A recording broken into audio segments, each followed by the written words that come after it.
오늘 주시는 하나님의 말씀은 창세기 44장 23절로부터 34절까지의 말씀입니다. 창세기 44장 23절로부터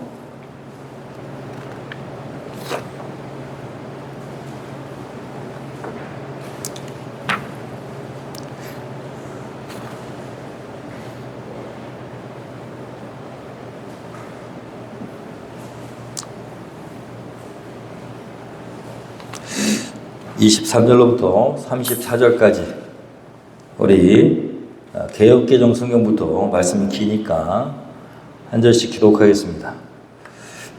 주께서 또 주의 종들에게 말씀하시되 너희 막내 아우가 너희와 함께 내려오지 아니하면 너희가 다시 내 얼굴을 보지 못하리라 하시기로 우리가 주의 종 우리 아버지에게로 도로 올라가서 내 주의 말씀을 그에게 아뢰었나이다. 그 후에 우리 아버지가 다시 가서 곡물을 조금 사오라 하시기로 우리가 이르되 우리가 내려갈 수 없나이다.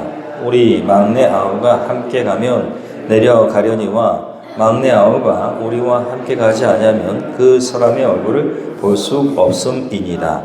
주의 종 우리 아버지가 우리에게 이르되 너희도 알거니와 내 아내가 내게 두 아들을 낳았으나 하나는 내게서 나갔으므로 내가 말하기를 틀림없이 찢겨 죽였다 하고 내가 지금까지 그를 보지 못하였거늘 너희가 이 아이도 내게서 데려가려 하니 만일 죄가 그 몸에 미치면 나의 흰 머리를 슬퍼하며 스올로 내려가게 하리라 하니 아버지의 생명과 아이의 생명이 서로 하나로 묶여 있거늘 이제 내가 주의 종 우리 아버지에게 돌아갈 때에 아이가 우리와 함께 가지 아니하면 아버지가 아이의 없음을 보고 죽으리니 이같이 되면 종들이 주의 종 우리 아버지가 흰 머리로 슬퍼하며 스올로 내려가게 함이니이다.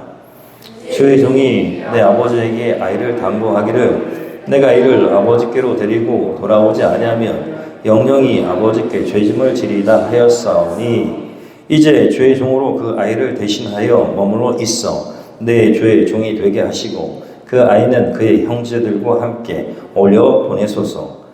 그 아이가 나와 함께 가지 아니하면 내가 어찌 내 아버지에게로 올라갈 수 있으리까 두렵건대 저희가 내 아버지에게 미침을 보리다. 아멘.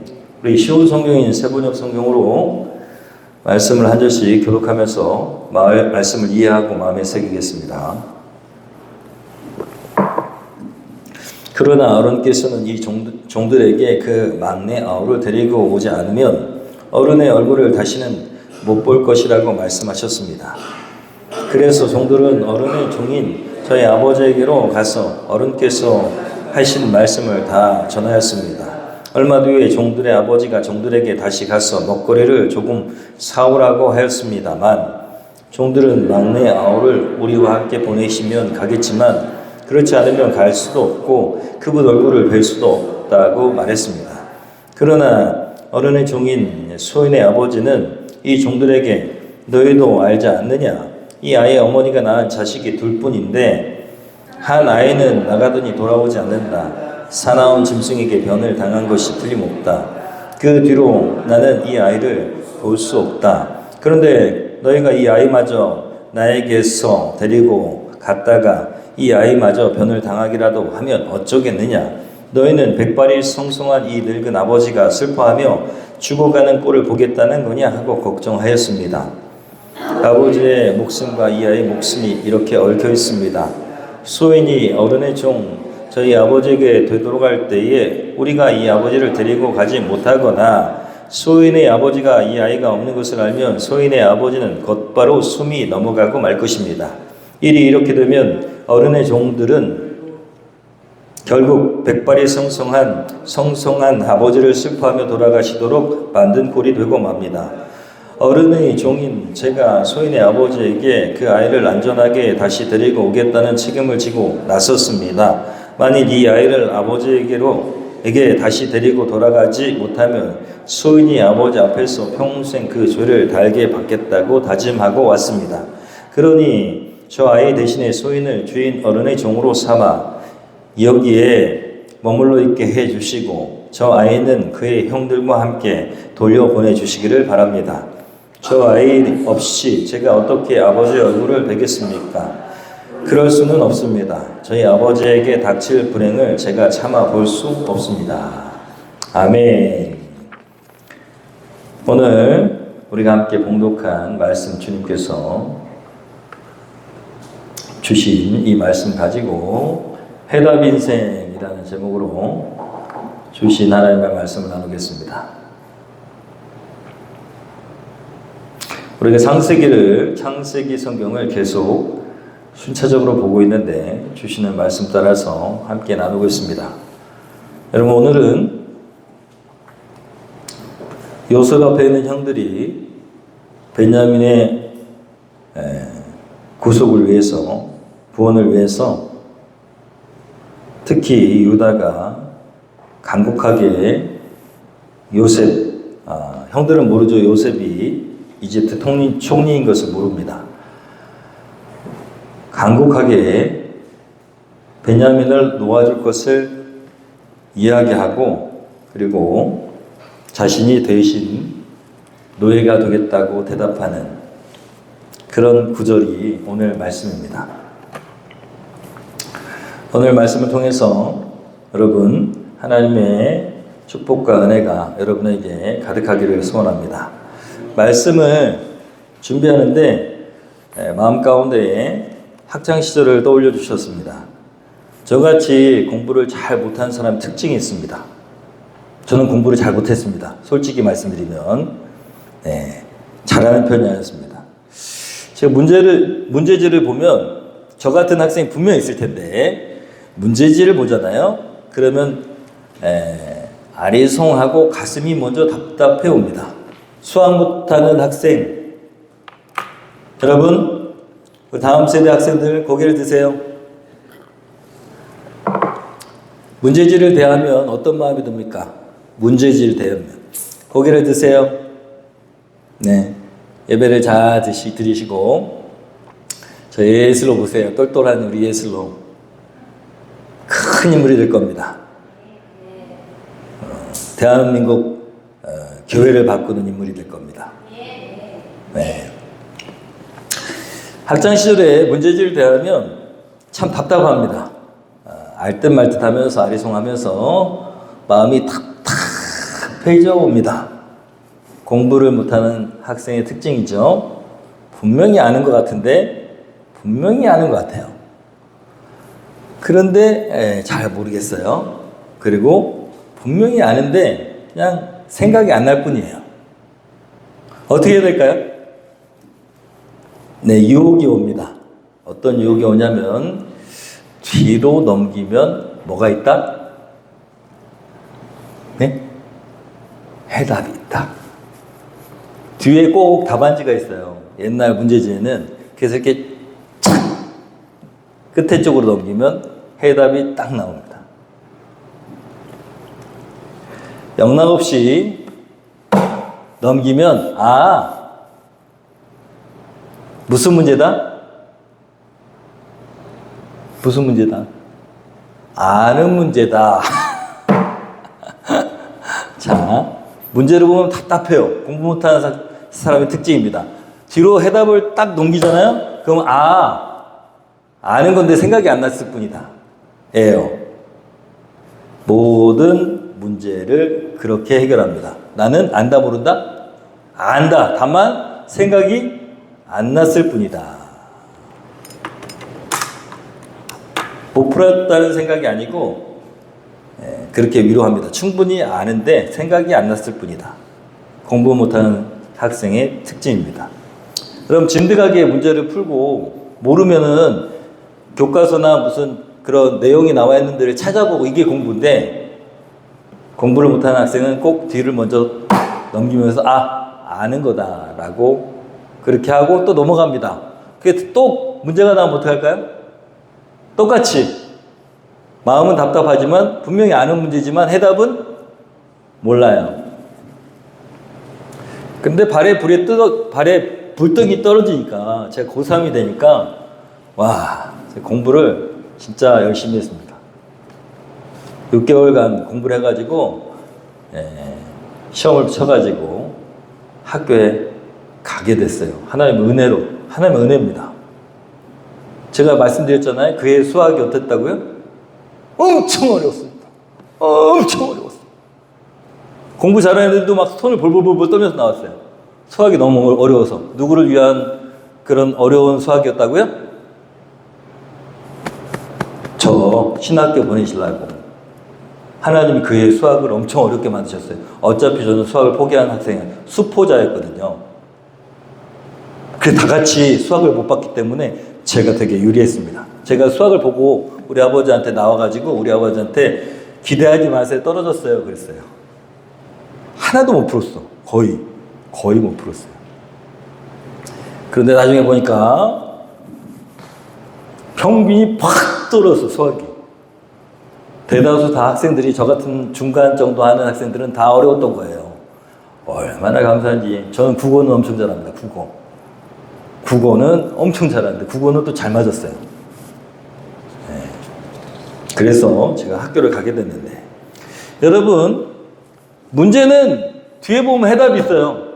아주 간단합니다. 이렇게 넘기면 딱 있어요. 인생의 문제가 여러분 인생의 문제 여러 가지 문제가 있죠. 인생살이 참 시험이 많습니다. 그죠? 인생의 문제는 어떻게 하십니까? 인생의 문제. 인생의 시험이 찾아왔을 때 어떻게 해야 될까요? 여러분 직장을 잃어버리기도 하고 건강을 잃어버리기도 하고 가정의 문제가 있기도 하고 관계의 문제가 있기도 하고 어떤 사람은 저야 우리 딸들도 그러겠지만 나중에 막 실연을 당하기도 하고 이 논팽이가 나를 버리고 가기도 하고 그러겠죠. 그죠? 관계의 문제. 받아야 될 돈이 있는데 돈을 못 받게 되고.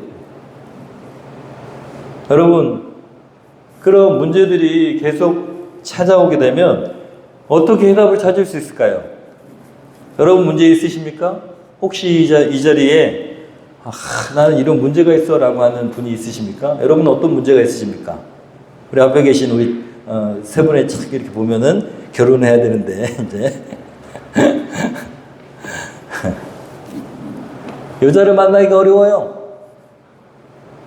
배우자감을 만나기가 어려워. 이런 문제들은 다 어떻게 해야 될까요? 인생의 문제는 결핍으로부터 오는데 그 결핍은 여러분 사실은 인간의 죄로부터 발생한 거예요. 인간은 원래는 결핍이 있었어요? 없었어요?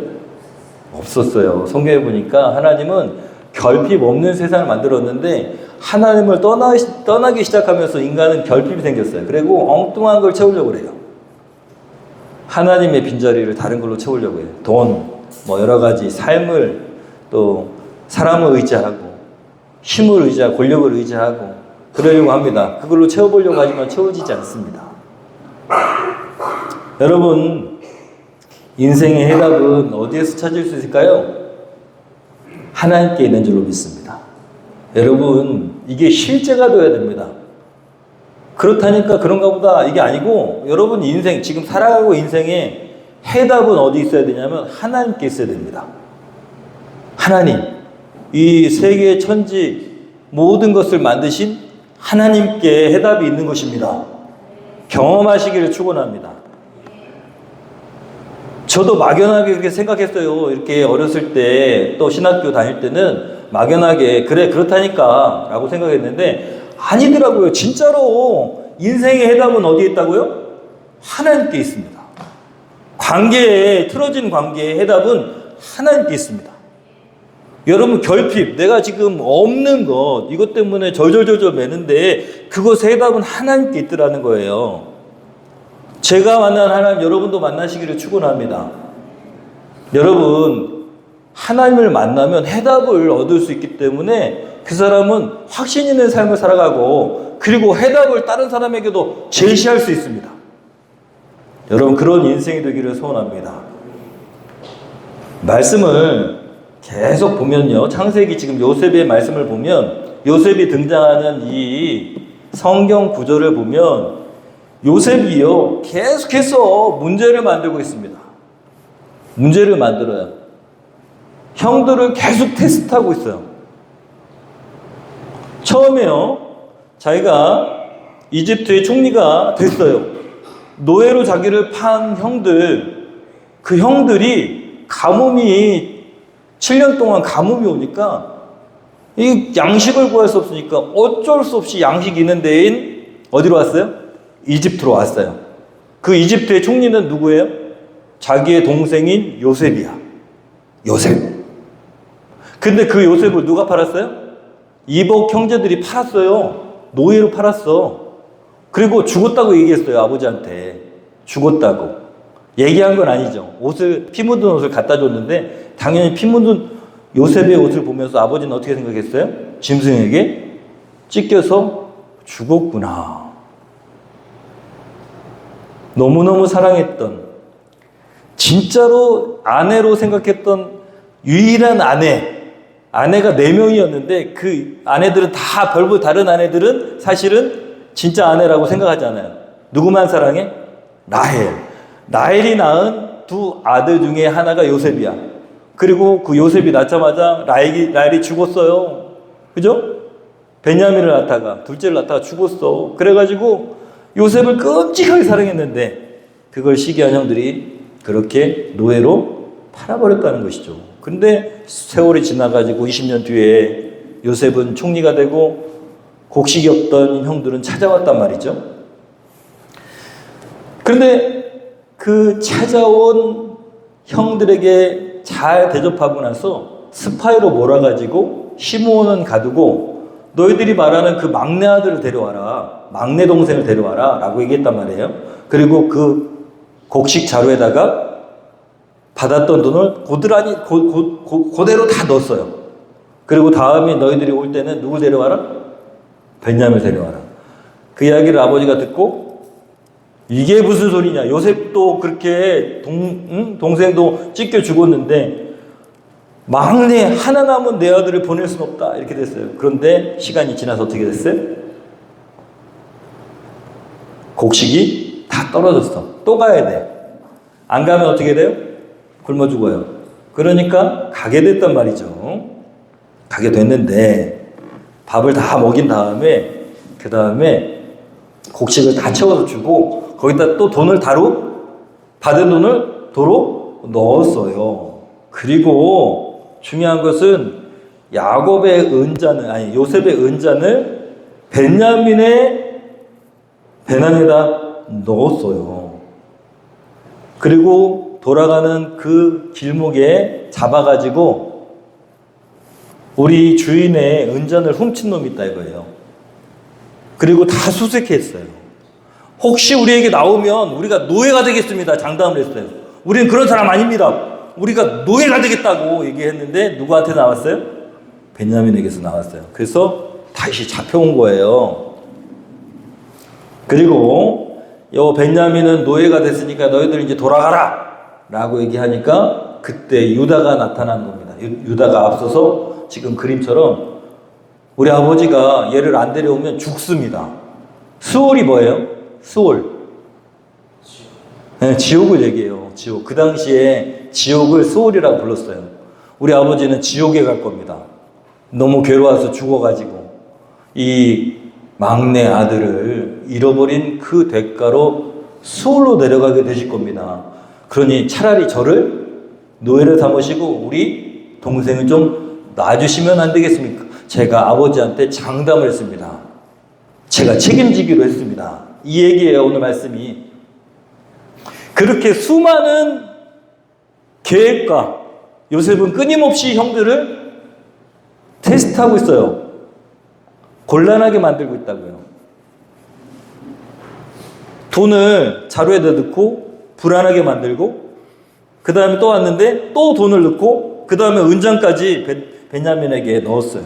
왜 이렇게 형들을 계속 힘들게 하고 테스트할까요? 요셉은 왜 그럴까요?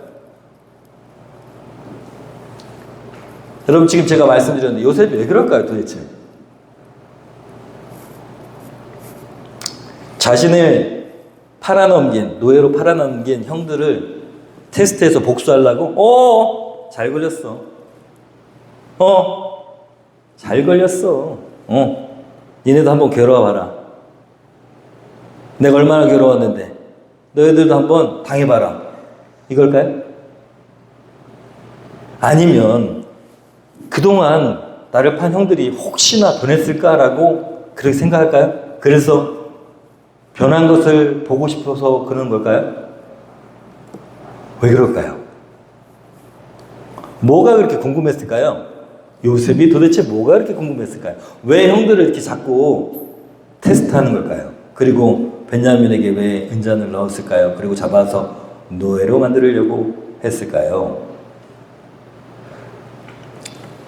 여러분, 오늘 요셉이 이렇게 시험을 하고 테스트한 그 해답이 오늘 나와 있는 겁니다. 그래서 오늘 말씀의 제목이 뭐예요? 해답 인생이에요. 요셉이 계속 테스트한 이유가 있는데 그 이유에 그 문제의 해답이 바로 오늘 유다의 말과 행동에 들어있는 겁니다.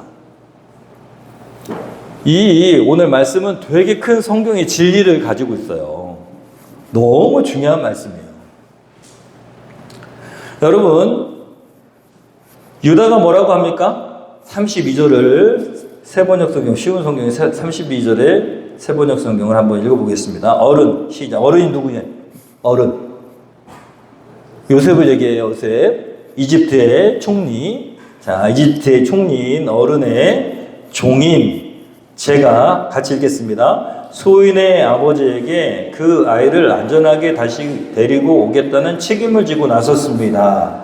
만일 이 아이를 아버지에게 다시 데리고 돌아가지 못하면 소인이 아버지 앞에서 평생 그 죄를 달게 받겠다고 다짐하고 왔습니다. 33절. 그러니 저 아이 대신에 소인을 주인 어른의 종으로 삼아 여기에 머물러 있게 해주시고 저 아이는 그의 형들과 함께 돌려 보내주시기를 바랍니다. 여러분, 제가 말씀드렸지만 여러분, 요셉이 계속해서 테스트를 하고 있고 형들을 시험하고 있는데 유다는 그 모든 것에 해답으로 딱 이렇게 얘기했어요. 유다와 요셉 사이에 얽혀있는 사건이 있는데 그 사건을 요셉은 역으로 바꾸고 또 하나님도 그렇게 행하고 계시는 것입니다. 유다는 베냐민을 대신해서 뭐가 되겠다고? 자기가 노예가 되겠다고 얘기합니다. 요셉은 제가 만약에 요셉이라면 말씀을 대하면서 여러분 어떻게 생각할지 모르지만 이 말씀의 요셉이라면 저와 여러분이 요셉은 계속 궁금했을 거예요. 왜 형들이 나를 팔았을까? 눈치가 있는 사람이었으면 팔리지도 않았어요. 그죠? 형들이 요셉을 미웠는데 형들은 요셉이 자기를 미워하는지 몰랐어요. 되게 철이 없었어요. 자기만 채색 옷을 입고 아버지한테 막 사랑받는데 자기가 그런 존재라서 형들이 미워한다는 걸 몰랐어요. 몇 살 때? 17살이나 됐는데도 몰랐어요. 너무 철이 없고 상황 판단을 못해요. 그리고 자기가 꿈을 막 자랑스럽게 얘기하고, 그죠? 좀 어리숙해요. 그러니 형들이 자기를 왜 노예로 팔았을까 궁금했을 거예요. 그죠? 왜 나를 팔았을까? 왜 나는 여기 와서 이렇게 고생하고 있을까? 저 같으면 밤마다 아마 생각했을 거예요. 왜 형들이 나한테 이런 짓을 했지? 생각했을 거란 말이죠. 여러분, 왜 나는 여기에 이렇게 있을까? 생각했을 거라는 말이죠. 그리고 총리가 됐을 때도 마찬가지였을 거예요. 왜 하나님 나 같은 사람을 총리로 만들었을까? 라고 궁금했을 거예요. 그죠? 여러분, 그런 궁금함을 해결할 수 있는 것은 왜 팔았을까입니다. 왜 이런 일이 나에게 일어났을까? 여러분, 요셉을 누가 노예로 팔자고 한지 아십니까? 자, 보세요. 창세기 37장 26절 27절 한번 읽어보겠습니다. 그 앞에 부분이에요. 유다가 시작. 유다가 형제들에게 말하였다. 우리가 동생을 죽이고 그 아이의 피를 덮는다고 해서 우리가 얻는 것이 무엇이냐? 자, 우리는 그 아이에게 손을 대지는 말고 차라리 그 아이를 이스마엘 사람들에게 팔아넘기자. 아무래도 그 아이는 우리의 형제요, 우리의 피부치이다. 형제들은 유다의 말을 따르기로 하였다. 너무 신기하죠? 여러분, 유다가 다른 형제들이 막 분노에 차서 그놈을 죽여버리자라고 하는 그 혈기가 등등한 그 상태에서 그 비어있는 웅덩이에다 넣은 상태예요. 그냥 걔를 죽여가지고 무덤으로 만들면 돼. 그런데 유다가 이렇게 얘기해요. 쟤는 우리 피부친데 우리 손으로 피를 묻히지 말자. 자, 저기 이스마엘 사람들이 가니까 저 사람들한테 팔아 넘기자라고 이야기한 사람 누구예요? 유다예요, 유다. 자, 여러분 입장에서 한번 생각해 보세요. 다른 형제들은 죽이려고 했어요. 유다는 팔아 넘기자 그랬어요. 그렇지만 요셉은 알까요? 몰라요. 유다는 왜 나를 팔았을까? 유다 형이 나한테 왜 이런 짓을 했을까? 이렇게 생각하지 않을까요? 모든 생각이 다 유다에게 있을 겁니다. 그렇지만 유다의 생각은 또 우리가 모르잖아요. 유다가 왜 요셉을 이스마엘 사람들에게 팔려고 했을까요? 네? 야, 데려가자. 우리 집으로 데려가자, 이러지 말자. 그럴 수도 있었을 거 아니에요. 근데 여러분, 그 상태에서 그렇게 얘기했다가는 유다도 아마 큰일을 당했을지도 모릅니다. 그 상황에서 유다가 할 수 있는 최선의 방법은 뭐예요? 얘를 살리기 위해서 노예로 파는 것밖에 생각이 안 났을지도 몰라요. 악의적으로 하지 않았을 거라는 것이죠. 어쨌든 유다의 중심은 하나님만 아십니다. 팔려가는 요셉의 중심은 누구만 아셔요? 하나님만 아십니다. 이 상황의 모든 것을 아시는 분은 하나님이십니다. 중심을 아시니까요. 여러분, 요셉의 궁금증에 대한 해답이 유다의 행동이에요. 도대체 왜? 라고 하는 이 질문. 여러분, 오늘 유다는 베냐민을 대신해서 자기가 뭘 하겠다 그래요? 노예가 되겠다고 얘기해요. 이 모든 것은 자기가 책임지겠다고 얘기했단 말이죠. 유다는 그렇게 썩 훌륭한 사람은 아닙니다. 며느리하고 약속을 안 지켜가지고 그래가지고 나쁜 짓도 하고, 그래서 그 태에서 예수님의 계보가 이어지는 그런 앞에 보면 그런 내용도 나와요. 그런데 하나님은 유다를 주목하셔가지고 이 유다를 통해서 예수 그리스도가 오게 하셨습니다. 유다는 예수 그리스도의 조상이에요. 그런데 오늘 보니까 유다는 영향력을 가지고 있었어요. 어떤 영향력? 사람을 살리는 영향력. 요셉을 어떻게 보면 살려냈어요. 그리고 두 번째로 베냐민을 노예에서 해방시키고 있어요. 요셉과 유다는 얽혀있는 관계입니다. 관계가 틀어졌어요. 무엇 때문에? 노예로 팔아버리는 그 상황에서. 요셉은 계속해서 생각했어요. 하나님이 원하시는 게 뭘까? 유다는 나를 왜 팔았을까? 형들은 왜 그럴까?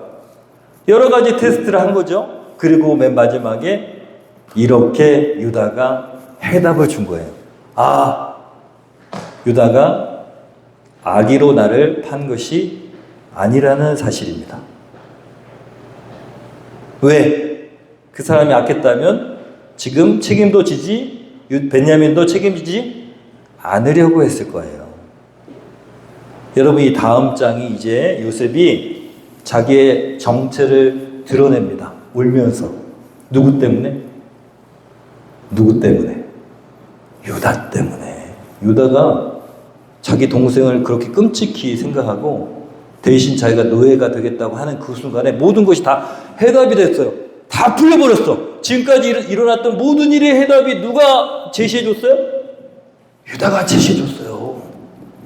아, 이거는 악의로 행한 것이 아니라 하나님의 섭리구나라는 것을 깨닫게 됐어요. 누구 때문에? 유다 때문에. 여러분, 유다와 같이 어떤 사람에게 해답이 되는 인생이 되시기를 축원합니다. 그것이 오늘 말씀이에요. 우리도 해답이 되는 인생이 되어야 됩니다. 근데 이 유다는요, 이 유다의 이 행동은 대속이라고 합니다. 대신 저 사람을 용서해주고 내가 속박당하는 거. 대속. 누구를 상징해요? 예수 그리스도. 유다의 자손이 누구시라고요? 예수님. 예수님의 대속의 은혜를 유비해서 상징하는 겁니다. 누가요? 유다가. 인간의 모든 문제의 해답은 바로 여기 있습니다. 십자가 사건입니다. 여러분, 인간과 인간이 단절되어 있고 소통이 되지 않는데 어떻게 소통할 수 있을까요? 단절되어 있는 그 영혼에게 어떻게 소통이 이루어질 수 있을까요? 인간은요, 제대로 된 소통이 이루어지지 않아요. 오해가, 그리고 끊임없이 의심이 있고요. 여러분, 요셉이 끊임없이 왜 이렇게 막 형들을 테스트하고 또 하고 하는지 아십니까? 의심 때문에 그래요. 소통이 단절됐어. 왜냐하면 내가 겪은 어려운 일 때문에 상처가 됐기 때문에 소통이 안 돼. 그러니까 자꾸 의심하는 거예요. 그리고 내 마음을, 내 정체를 드러낼 수가 없어요. 이게 인간의 본능이에요, 본능. 내 마음에 상처가 있으면 나를 드러낼 수가 없어요. 나를 드러내려면 그 모든 것이 해결돼야 돼. 그렇게 인간의 단절과 소통이 단절된 것을 해결할 수 있는 것은 이 예수 그리스도의 십자가 사건입니다. 이게 진리예요. 예수님이 어떻게 하셨어요? 여러분, 자기를 내어주셨어요. 이 소통의 단절의 문제를 해결하시기 위해서, 인간과 하나님의 관계가 단절되어 있는 것을 소통하시기 위해서 십자가에 자기를 내어주셨어요. 이것을 가장 큰 섬김이라고 합니다. 이 대속의 은혜를 섬김이라고 그래요. 십자가상에서 예수님이 맨 마지막 무슨 말을 하셨다 그래요?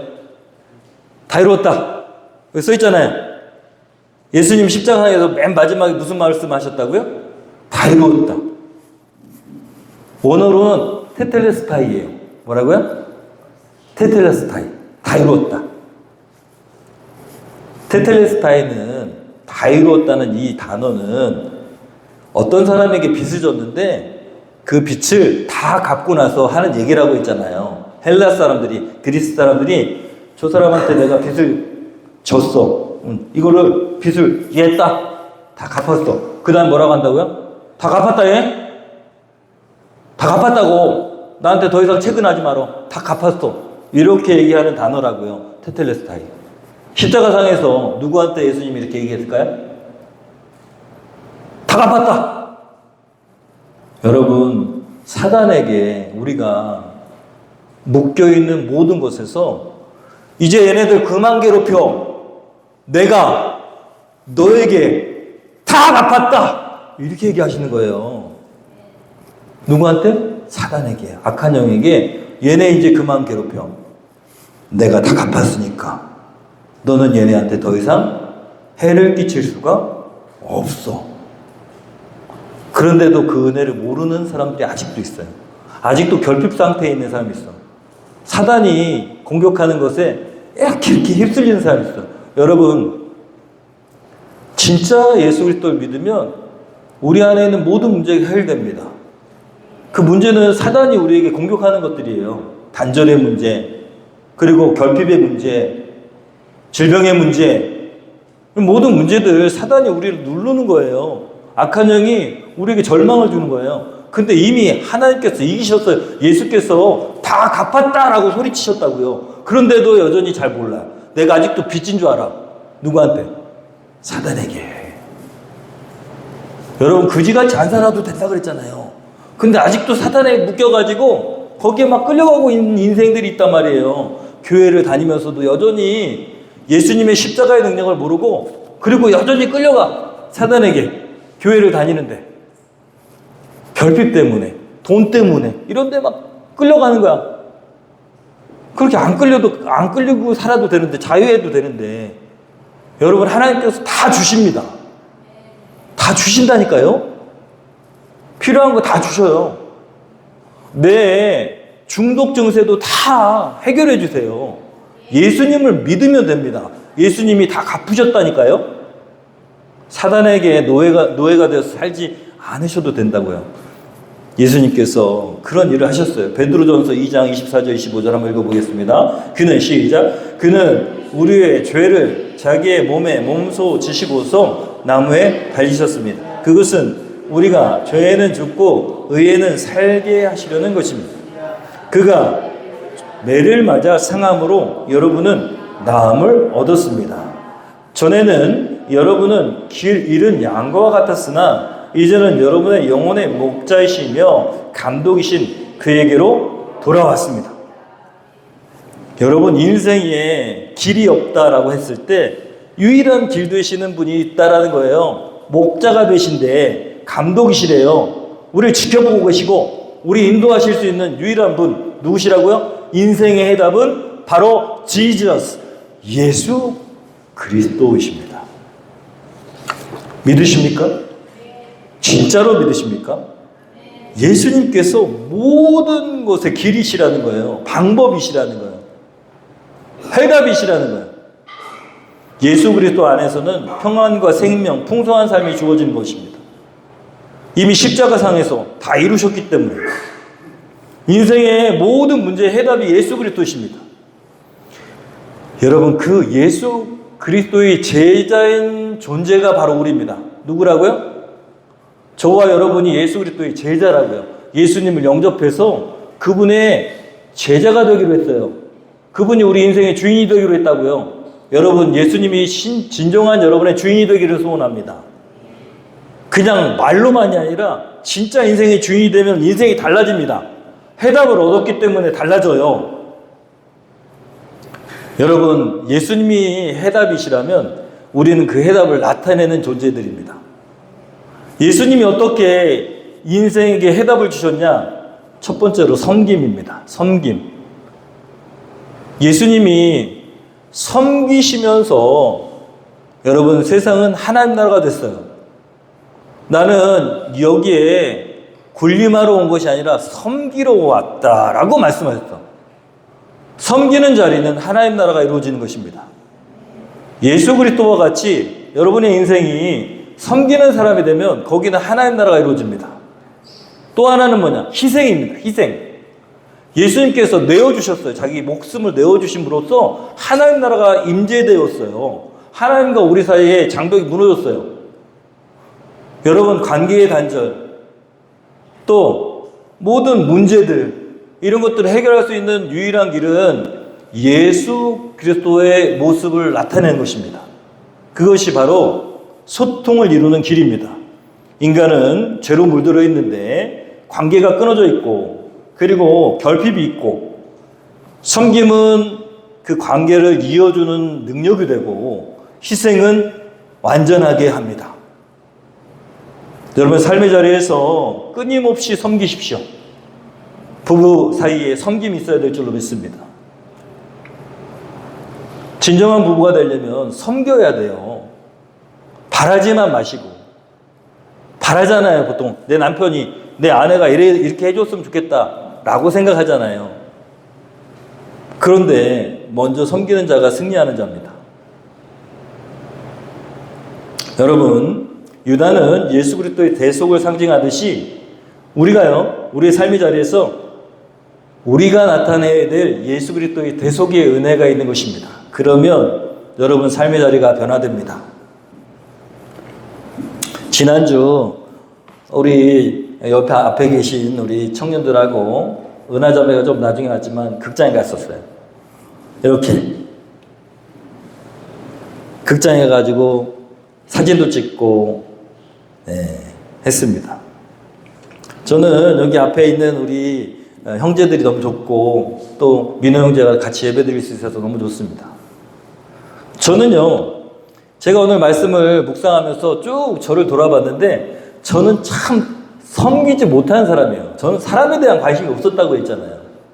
저는 어떤 성공주의, 목적 중심, 그리고 결과 중심 이런 사람이었어요. 사람은 관심이 없어. 제 인생을 쭉 돌아보면 별로 사람에 대한 관심이 없었어요. 그리고 관계도 잘 못해. 엄청 많은 사람들에게 상처를 줬습니다. 그런데 하나님의 은혜로 제가 목회를 하고 개척교회를 하면서 한 영혼이 얼마나 소중한지를 알게 됐어요.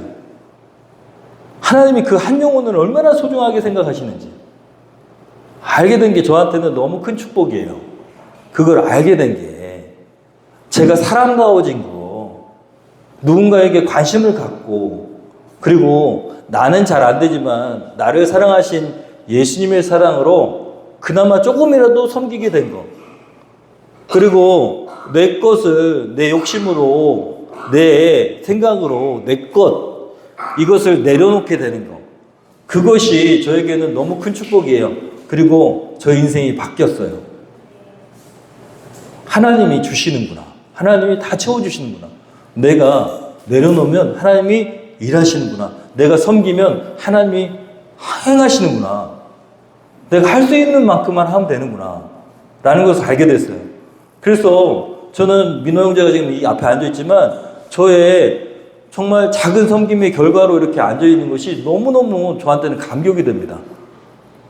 내까지 것 같은 그런 나 같은 별 볼 일 없는 존재에게도 하나님께서 섬김의 능력을 주셔가지고 조금이라도 섬길 수 있는 사람 되고, 그리고 열매를 이렇게 맺을 수 있는, 그래서 참 나는 그런 사람이 아닌데 그렇게 할 수 있도록 하나님께서 은혜를 주신 거구나 라는 생각에 너무너무 감사해요.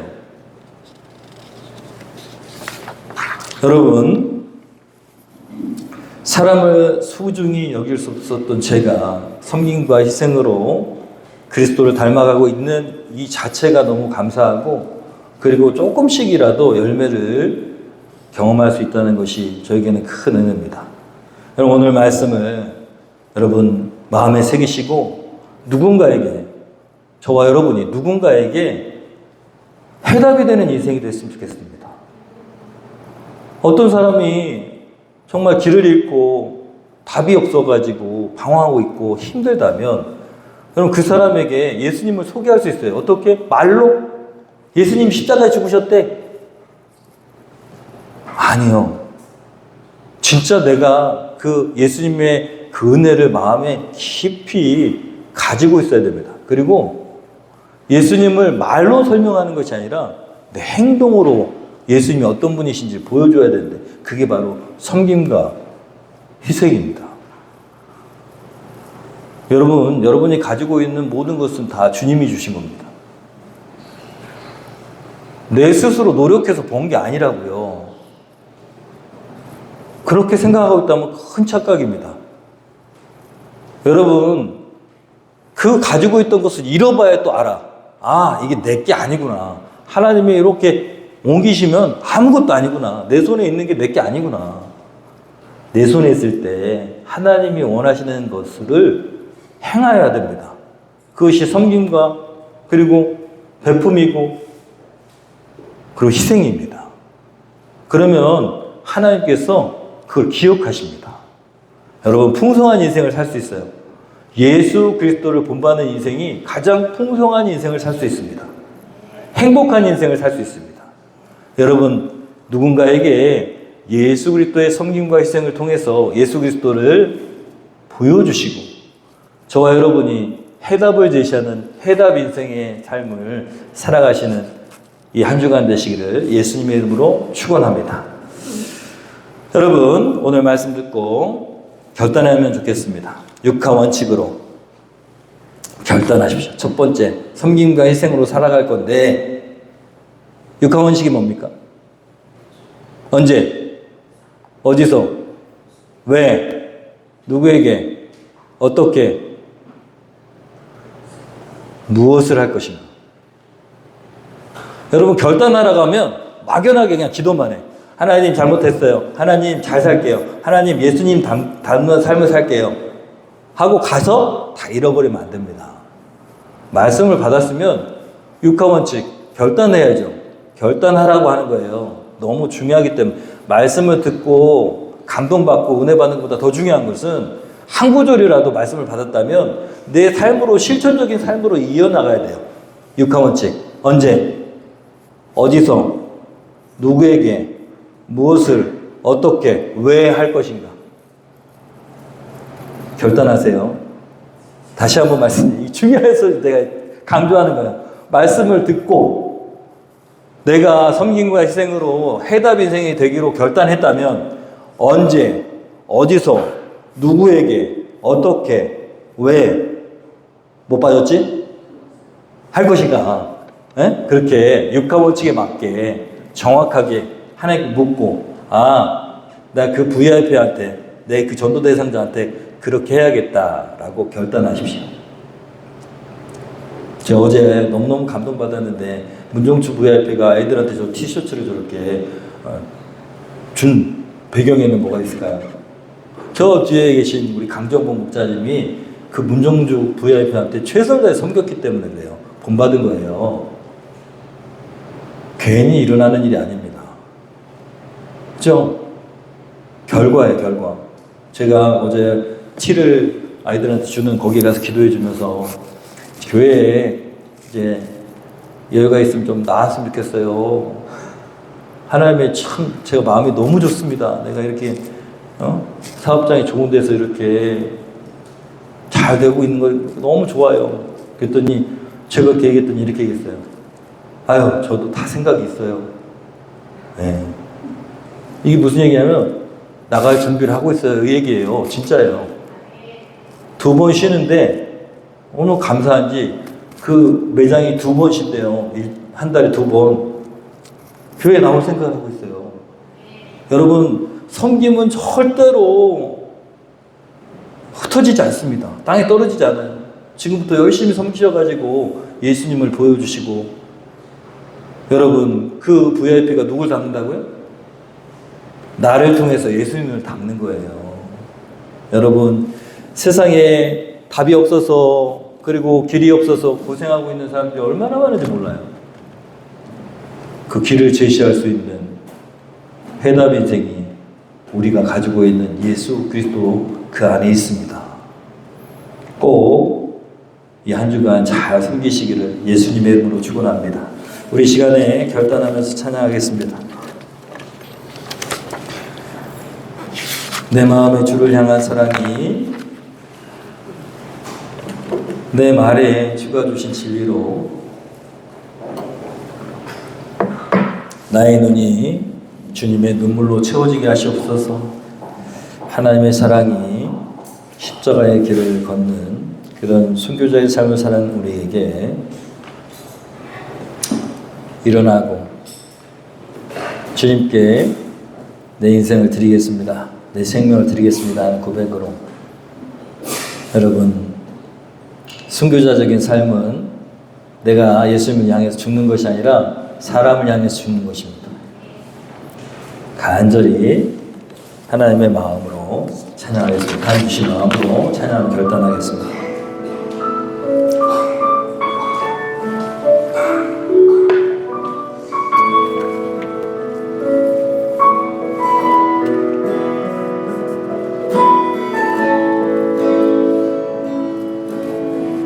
내 마음의 주를 향한 사랑이 내 마음의 주를 향한 사랑이 나의 말엔 주가 주신 진리로 눈에 주의 눈물 채워주소서.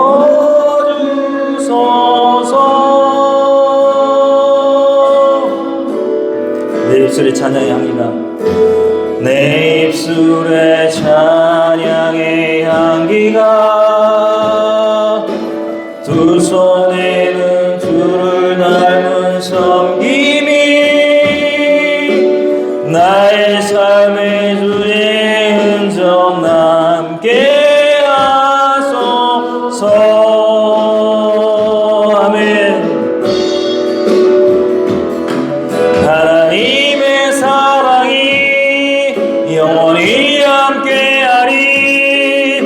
십자가의 길을 걷는 자에게, 순교자의 삶을 사는 이에게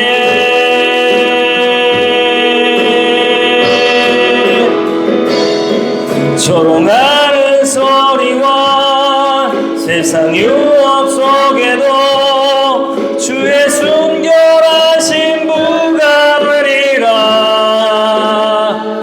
내 생명 주님께 드리리.